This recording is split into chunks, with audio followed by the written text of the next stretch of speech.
ওনাকে দিয়ে দেখা গেল বাংলাদেশ তো সিঙ্গাপুর হলো না, ব্যাংককও হলো না, কিছুটা আফগানিস্তানের দিকে যাচ্ছিল। ইউনূস সরকারের নিয়াত ভালো ছিল না, তারা ইলেকশনটাও দিয়েছে বাধ্য হয়ে। সেনাপ্রধানকে সরিয়ে ফেলার জন্যই রাষ্ট্রপতিকে সরিয়ে ফেলার দাবি উঠেছিল।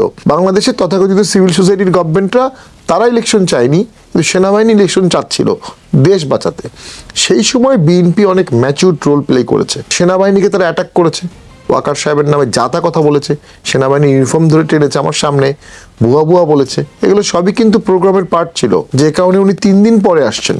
উনি জানতেন এই 3 দিন বাংলাদেশে পুলিশ মারা হবে, ম্যাসাকার হবে, মব হবে। উনি চাইলে 2 দিন আগে আসতে পারতেন, এমন কোনো চিকিৎসার ব্যাপার ছিল না।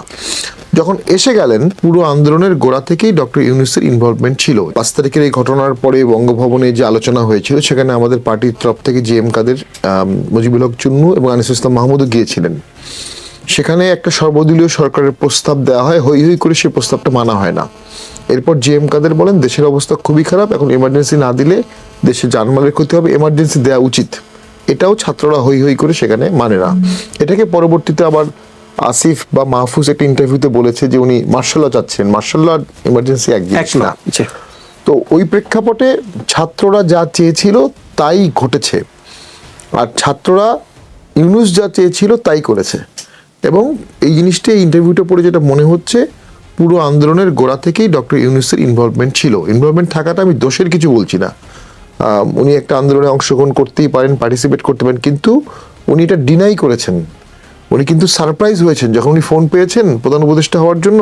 উনি বলেছেন আমি সারপ্রাইজড, কিন্তু এখানে স্টুডেন্টরা প্রথম থেকেই নেগোসিয়েশনে ডক্টর ইউনূস ছাড়া আর কোনো কথা উচ্চারণ করেন না, এমন তারা একেবারে একই মনোভাব ধরে তারা ওই ইউনূস শব্দটা নামটা পেল কোত্থেকে। তো সেখানে একটা নেক্সাস ছিল। আমি এটাকে গোপন রাখার চেষ্টাটাই হচ্ছে রাজনীতিবিদের সাথে অন্যদের পার্থক্য। উনি একটা পলিটিক্যাল কাজ করছেন, কিন্তু পলিটিক্যাল দায়টা নিতে চাচ্ছেন না, যে কারণে উনি 3 দিন পরে আসছেন। উনি জানতেন এই 3 দিন বাংলাদেশে পুলিশ মারা হবে, ম্যাসাকার হবে, মব হবে। উনি চাইলে 2 দিন আগে আসতে পারতেন, এমন কোনো চিকিৎসার ব্যাপার ছিল না। যখন এসে গেলেন, তখন তার রাষ্ট্রপতিকে দরকার শপথ নেওয়ার জন্য।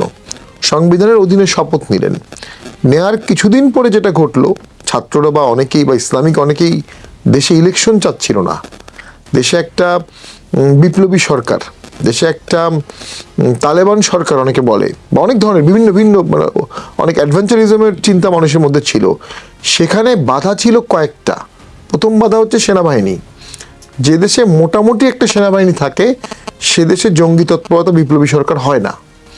সেনাবাহিনীকে তারা অ্যাটাক করেছে, ওয়াকার সাহেবের নামে যাতা কথা বলেছে, সেনাবাহিনী ইউনিফর্ম ধরে টেনেছে আমার সামনে, ভুয়া ভুয়া বলেছে। এগুলো সবই কিন্তু প্রোগ্রামের পার্ট ছিল। এবং সেনাবাহিনীর সাথে সে সময় ডক্টর ইউনূসের দ্বন্দ্ব হলো ইলেকশন নিয়ে। সেনাবাহিনী ইলেকশন চাচ্ছে, ইউনূস স্যার বা তার লোকজন সেই সময় ইলেকশন চাচ্ছিল না, পরে চেয়েছে। এটা অদ্ভুত দেশ। পৃথিবীর সব দেশে এরকম সিচুয়েশনে সেনাবাহিনী ইলেকশন চায় না, সিভিল সোসাইটি ইলেকশন চায়। বাংলাদেশের তথাকথিত সিভিল সোসাইটির গভর্নমেন্টরা তারা ইলেকশন চায়নি, কিন্তু সেনাবাহিনী ইলেকশন চাচ্ছিল দেশ বাঁচাতে। সেই সময় বিএনপি অনেক ম্যাচিউর রোল প্লে করেছে। এবং রাষ্ট্রপতিকে উপরে ফেলতে হবে। রাষ্ট্রপতিকে উপরে ফেলার প্রধান কারণ ছিল, আমি যেটা অনুভব করি, রাষ্ট্রপতি সেনাপ্রধানকে নিয়োগ দেন, এবং যদি রাষ্ট্রপতি আরেকজন হতেন, তাহলে আমার ধারণা ওয়াকার সাহেবেরও চাকরি থাকতো না। নতুন কাউকে দায়িত্ব দেওয়া হতো, যিনি ওই ভাবধারাকে বাস্তবায়ন করত। ওই ভাবধারা বাস্তবায়ন করার জন্যই, সেনাপ্রধানকে সরিয়ে ফেলার জন্যই রাষ্ট্রপতিকে সরিয়ে ফেলার দাবি উঠেছিল। রাষ্ট্রপতির ওই মুহূর্তে কোনো কিছু করার ক্ষমতাও ছিল না, কখনোই ছিল না। কিন্তু রাষ্ট্রপতি থাকার কারণে সেনাপ্রধানকে বরখাস্ত করা যাচ্ছে না, পরিবর্তন করা যাচ্ছে না, নতুন সেনাপ্রধান দেওয়া যাচ্ছে না। সেখানেই রাষ্ট্রপতিকে হিট করা হয়েছিল। তো আমি মনে করি খুব ভাগ্যবান আমরা, সে সময় বিএনপিরও শুভবুদ্ধির উদয় হয়। বিএনপি, সেনাপ্রধান বা সেনাবাহিনী এবং রাষ্ট্রপতি, 3 বাহিনীর প্রধান মিলে এই জিনিসটাকে তারা ট্যাকেল করে। একই রকম সিচুয়েশন জাতীয় পার্টি ব্যানের ক্ষেত্রে হয়েছিল। জাতীয় পার্টিকে ব্যান করতে হবে, তখন কিন্তু সেনাবাহিনীও কিছুটা সহযোগিতা করেছিল, বিএনপিও বলেছিল কোনো পার্টিকে ব্যান করা যাবে না। এর ফলে আমরা যেটা অনুভব করছি, ইউনূস সরকারের নিয়াত ভালো ছিল না, তারা ইলেকশনটাও দিয়েছে বাধ্য হয়ে, তারা ইলেকশন দিতে চায় নাই। এবং সেই সময় মিটিংয়ে বিভিন্ন উপদেষ্টাদের সাথে যখন দেখা হতো, তাদের বডি ল্যাঙ্গুয়েজ, তাদের তাকানো, তাদের কথার ভাষা, এটা অত্যন্ত স্বৈরাচারী মনোভাব ছিল। এবং আর কিছুদিন গেলে তারা অতীত যে কোনো স্বৈরাচারের মনোভাবকে ভেঙে ফেলতো, কথাকর্ম কাজে তারা এরকম ছিল, মিটিংয়ে এসে বিচারপতিদের ধমক দিচ্ছে, মিডিয়াকে ধমক দিচ্ছে। তো তারা নিজেরাও আসলে গণতান্ত্রিক মনা কখনো ছিল না। সবচেয়ে ব্যর্থতা হচ্ছে, দেশের সবচেয়ে ক্ষতি কী হলো জানেন? ভবিষ্যতে কোনো সিভিল সোসাইটি বুক ফুলিয়ে কোনো মন্ত্রীকে আর সমালোচনা করতে পারবে না। যখন মন্ত্রীকে সমালোচনা করবে, মন্ত্রী বলবে আপনাদের লোকজন তো ছিল 1.5 বছর 2 বছর, কি সংস্কার করেছেন, কোন সংস্কার করেছেন?